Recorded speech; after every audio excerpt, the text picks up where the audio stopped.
Creo que el equipo tiene que ir creciendo poco a poco, ¿no? Yo creo que en ese sentido contra Cartagena solo conseguimos un punto y nosotros lo que queremos son los 3 y creo que en este estadio no se puede escapar ningún punto más.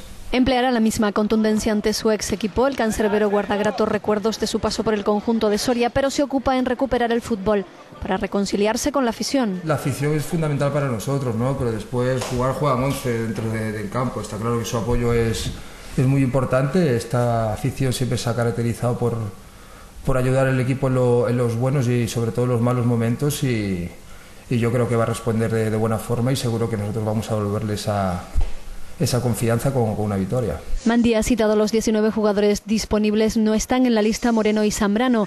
Come y Julio Álvarez se ejercitaron con sus compañeros. El preparador gallego trabajó la primera media hora la estrategia a puerta cerrada.